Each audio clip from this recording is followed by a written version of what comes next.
Hello friends, आज की video में हम सीए फाउंडेशन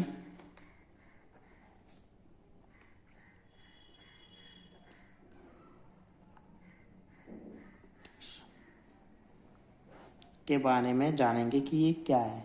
सीए फाउंडेशन हमारा चार्टर्ड अकाउंटेंट का फर्स्ट स्टेप होता है। ये हमारा फर्स्ट स्टेप होता है, ठीक है। सेकंड स्टेप होता है हमारा सीए इंटर, और फिर थर्ड स्टेप होता है हमारा सीए फाइनल। तो जो बच्चे अभी नए हैं और चार्टर्ड अकाउंटेंट का कोर्स करना चाहते हैं, तो सबसे पहले वो सीए फाउंडेशन पढ़ेंगे, फिर सीए इंटर, फिर सीए फाइनल। अगर पास होने के बाद तो हम सबसे पहले बात करते हैं सीए फाउंडेशन की, कि सीए फाउंडेशन में क्या क्या होता है, कैसे क्या होते हैं, क्या सब्जेक्ट आते हैं, कैसे क्वालिफाई होगा, सब डिटेल में हम इसके बारे में पढ़ते हैं। तो सीए फाउंडेशन में हमारे पास 4 सब्जेक्ट आते हैं। सबसे पहला सब्जेक्ट हमारे पास आता है अकाउंटेंसी का।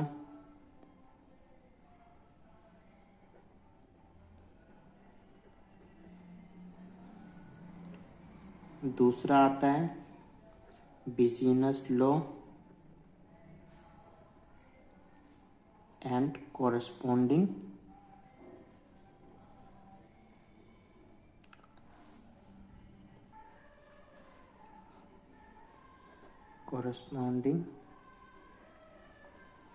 रिपोर्टिंग। फिर तीसरे पे हमारा आता है मैथमेटिक्स के अंदर। हम ये डिटेल में भी सब्जेक्ट पढ़ेंगे, अभी बस मैं नॉर्मली शॉर्ट फॉर्म में आपको सब्जेक्ट और वो बता रहा हूँ। फिर फोर्थ आता है इकोनॉमिक्स। अभी सबसे पहले हम बात करेंगे business law and corresponding reporting के अंदर।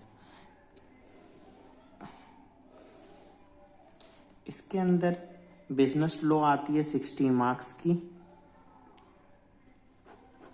और 40 मार्क्स की आती है आपकी इंग्लिश।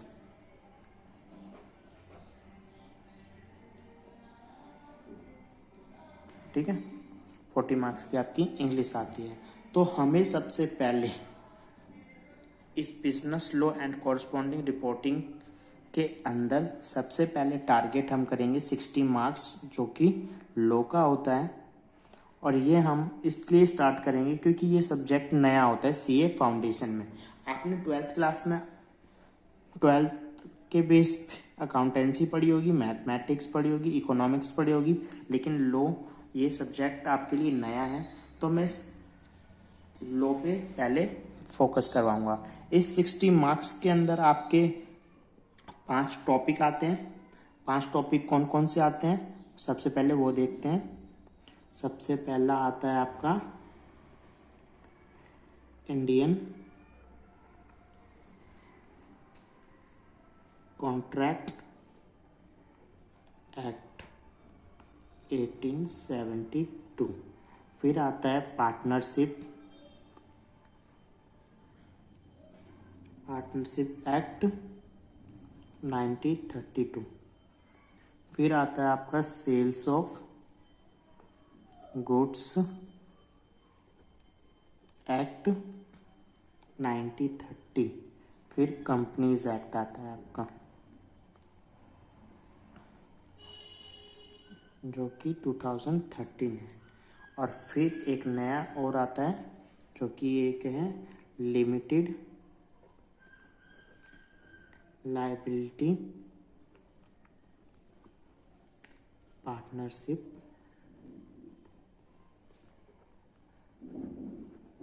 एक्ट 2008। ये 5 टॉपिक हैं जो आपके लॉ के अंदर आते हैं, ठीक है।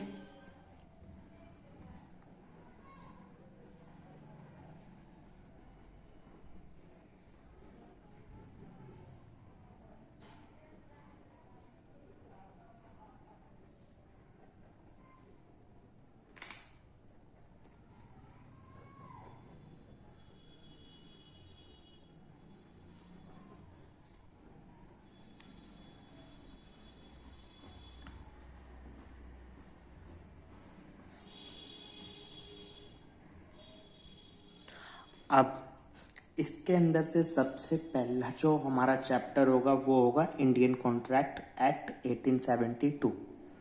हम यहाँ पे लिखते हैं द इंडियन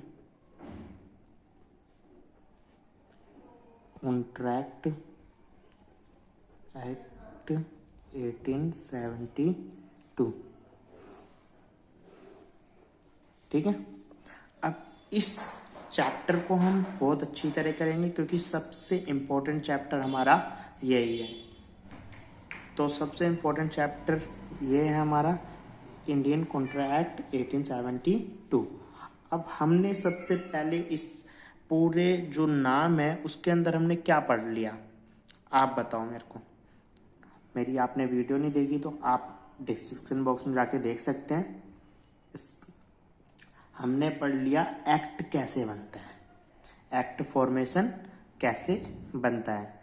अब हमने इसके बारे में डिटेल में लेक्चर बना रखा है, आप वहाँ पे देख सकते हैं, वरना मैं डिस्क्रिप्शन बॉक्स में आपको लिंक दे दूंगा, आप सीधा वहाँ पे जा सकते हैं।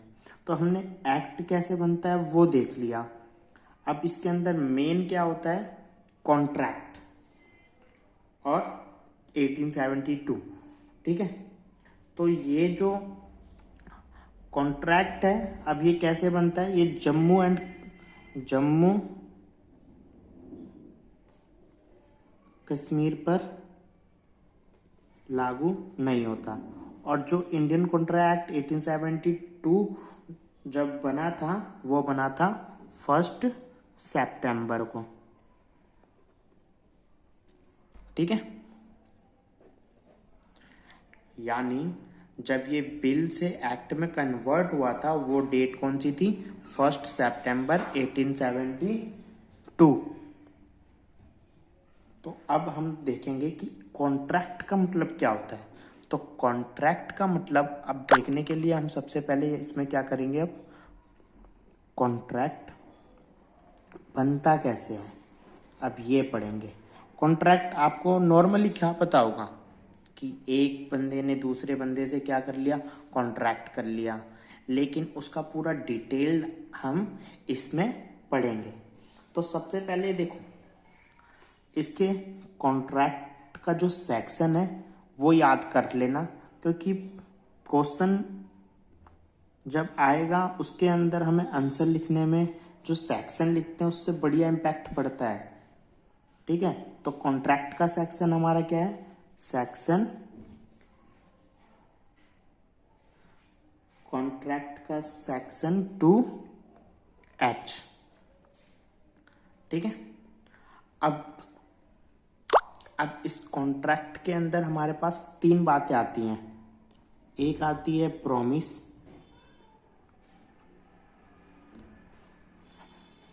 दूसरी आती है एग्रीमेंट,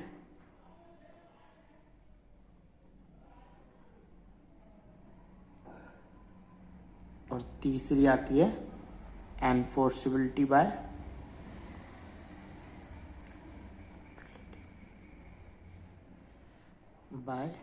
लॉ। ठीक है। अब सबसे पहले हम प्रॉमिस देखते हैं। प्रॉमिस में क्या हुआ, जैसे कि एग्जांपल ले लेते हैं। एक लड़के ने प्रॉमिस करा। प्रॉमिस क्या होता है वो बता रहा हूं मैं आपको। अब एक लड़के ने एक लड़की को ऑफर दिया कि तुम मेरा पेन ले सकती हो। लड़की ने एक्सेप्टेंस दे दी कि हाँ यस मैं ले सकती हूँ, ये पेन आपका ले सकती हूँ। तो इसने ऑफर दिया, इसने एक्सेप्टेंस दिया, इन दोनों के बीच में क्या हो गया, प्रॉमिस क्रिएट हो गया। ठीक है। अभी ये प्रॉमिस देख लेना, उसके बाद मैं एग्रीमेंट बता रहा हूँ। प्रॉमिस हो गया, ऑफर दिया इसने और इसने एक्सेप्टेंस दे दिया। अब क्या हुआ, इसने ये अपना पेन इसको दे दिया और इसने ले लिया, लेकिन जब ये घर पे गया अपने पापा से बोलता है कि मैंने ये पेन उस लड़की को दे दिया और उसने, ठीक है, लड़की को दे दिया, तो वो उसके पापा बोलते उसके बदले में तुम्हें क्या मिला? तो वो लड़का बोलता है कि मुझे तो कुछ नहीं मिला। तो कुछ नहीं मिला तो वो समझ जाता है कि मेरा तो फायदा हुआ नहीं, उसका फायदा हो गया। तो इस यहाँ पे बस प्रॉमिस हुई, ठीक है, इसने ऑफर दिया और इसने एक्सेप्ट कर लिया, लेकिन इसको कुछ मिला नहीं। अब एग्रीमेंट में क्या हुआ, वो बोलता है अपने पापा से कि हाँ मैं अगली बार ये बात ध्यान रखूंगा। तो फिर उस लड़के ने एक लड़की को उस लड़की को अपना ऑफर देते हुए बोलता है कि ये पेन लोगे? वो बोलती है हाँ, यस मैं ये पेन लूंगी। इसने ऑफर दिया, इसने एक्सेप्टेंस दे दी उस लड़के को। लेकिन वो लड़का क्या बोलता है, मेरे को इन कंसाइडरेशन, मतलब कंसाइडरेशन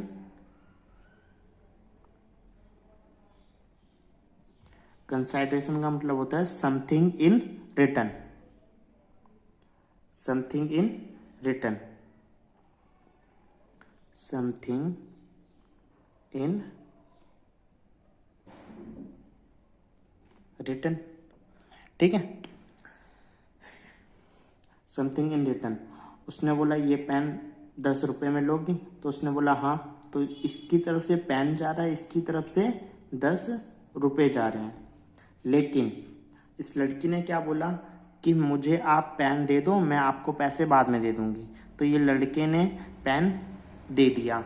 अब ये लड़का अपने घर पे जाता है, उसके पापा बोलते कि जो पेन था वो कहाँ पे गया? तो उसने बोला मैंने लड़की को दे दिया 10 रुपए में। तो वो पापा उसके बोलते हैं कि 10 रुपए कहाँ है? तो बोला उसने तो अभी दिया नहीं, वो बाद में देने की कह रही थी।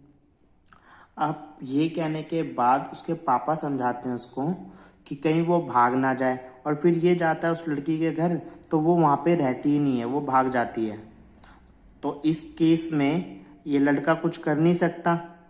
उसका पेन फिर दोबारा गया, यहाँ पे भी गया, यहाँ पे भी गया, यहाँ पे कुछ मिला नहीं, यहाँ पे 10 रुपए मिल रहे थे लेकिन वो पहले ही लेके भाग गई। तो अब तीसरा केस जो है हमारा, उसके अंदर क्या होता है, फिर उस लड़के ने किसी और लड़की से कॉन्ट्रैक्ट किया, बोला ये पेन लोगी 10 रुपये में, तो इसकी तरफ से पेन जा रहा है, इसकी तरफ से 10 रुपये जा रहे हैं, ठीक है। तो इस लड़के ने इस बार क्या करा, एक पेपर पर साइन वाइन करवा लिया, उसके लिखवा लिया कि कौन सी तारीख को क्या नाम है, ये सब कुछ लिखवा लिया। मतलब पूरा बायोडाटा वगैरह उसके बारे में जानकारी लिखवा के उसके साइन ले लिए। अब एनफोर्सेबिलिटी बाय लॉ, अब वो लड़की भाग भी जाती है तो वो उस पे केस कर सकता है। इसमें केस क्यों नहीं कर पाता? क्योंकि उसके पास कुछ प्रूफ ही नहीं था। अब इसमें उसने क्या करा, एक प्रूफ ले लिया, ठीक है, उसके पास एक प्रूफ होता है कि अब वो उससे ले सकता है, उस पे केस करके भी पैसे निकाल सकता है। तो हमारा ये 3 कॉन्सेप्ट थे। सबसे पहले आपको प्रॉमिस समझ में आ गया, फिर एग्रीमेंट, फिर एनफोर्सेबिलिटी।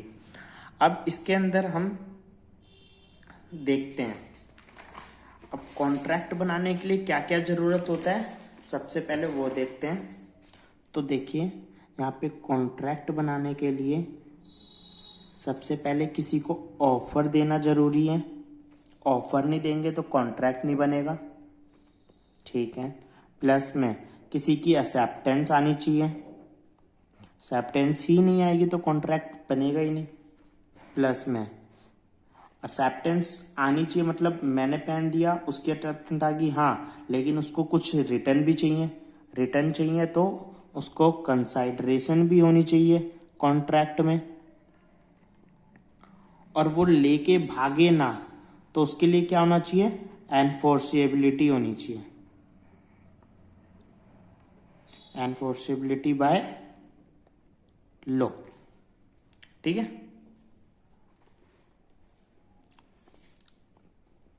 अब ये तो हमारा कॉन्ट्रैक्ट कैसे बनता है हमने वो पढ़ा, ठीक है। आपको कुछ समझ में ना हो मेरे को कमेंट कर दें, मैं आपके लिए दूसरी वीडियो बना दूंगा आपके डाउट पे। तो कॉन्ट्रैक्ट हमने देख लिया। अब हम ये देखो यहाँ पे प्रॉमिस कैसे बना। हमने ऑफर दिया था, हाँ दिया था। एक्सेप्टेंस आई थी, हाँ एक्सेप्टेंस आई थी, लेकिन आगे का प्रोसेस हमारा कुछ भी नहीं आया था। ऑफर दिया, एक्सेप्टेंस दिया, बस हमारा क्या बन गया था वो प्रॉमिस।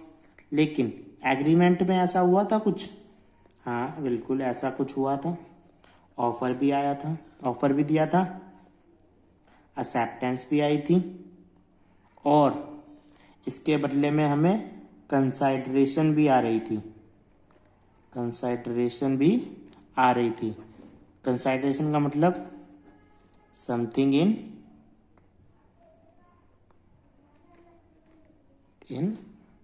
रिटर्न, हाँ समथिंग इन रिटर्न भी आ रहा था। और कुछ नहीं भाई, प्रूफ तो था ही नहीं हम पे, ठीक है। लेकिन जब एनफोर्सेबिलिटी बाय लॉ था तो हमारे पास क्या था, प्रूफ भी थी।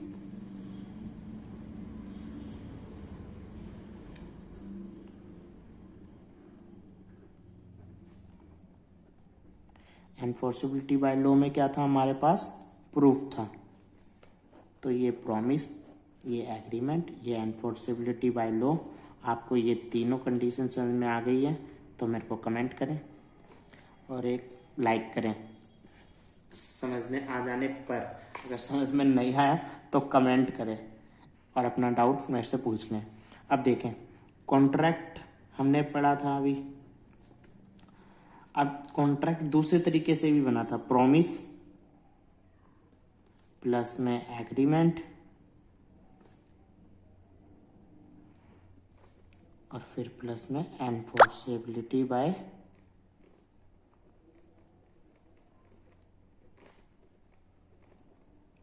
लो। अब प्रॉमिस के अंदर क्या आता है, ऑफर आता है, एक्सेप्टेंस आता है, ठीक है। प्रॉमिस के अंदर क्या आता है, ऑफर भी आता है, एक्सेप्टेंस भी आता है। तो ये दोनों मिलके क्या बन गया हमारे, ये दोनों मिलके हमारा क्या बन गया, प्रॉमिस। अगर इसके अंदर कंसाइडरेशन जोड़ देते हैं तो हमारा बन गया एग्रीमेंट, और एग्रीमेंट के अंदर एनफोर्सेबिलिटी जोड़ देते हैं तो हमारा बन गया कॉन्ट्रैक्ट, ठीक है। ये हमारा हो गया कॉन्ट्रैक्ट के बारे में। अब यहाँ पे लिखते हैं एक बार और, कॉन्ट्रैक्ट इज इक्वल टू में ऑफर प्लस में एक्सेप्टेंस प्लस में कंसाइडरेशन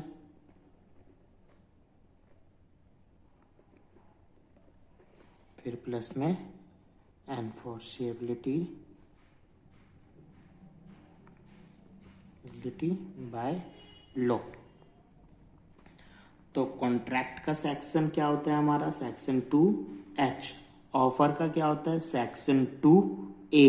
एक्सेप्टेंस का दूसरा होगा, सेक्शन 2A है तो सेक्शन 2B एक्सेप्टेंस, ठीक है। कंसाइडरेशन का भी सेक्शन 2C, नहीं सेक्शन 2C नहीं, जरूरी नहीं है कि लाइन वाइज ही चले, ठीक है। जो जो डिफाइन हो रखे जिस सेक्शन में हमें वही लिखना है। तो कंसाइडरेशन है C छोड़ के D, सेक्शन 2D, ठीक है। अब जब ये दोनों मिल जाते थे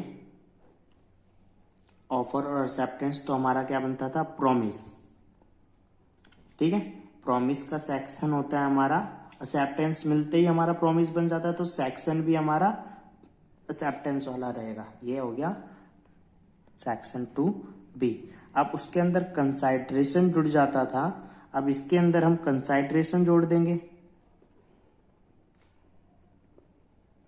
कंसाइडरेशन जुड़ने के बाद ये हमारा हो जाता था एग्रीमेंट,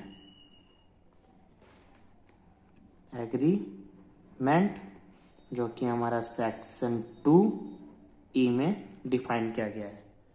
तो ये सब आपको आ गया हो तो नोट कर लीजिए इसको अच्छी तरह से, फिर हम नेक्स्ट वीडियो में आगे का करेंगे।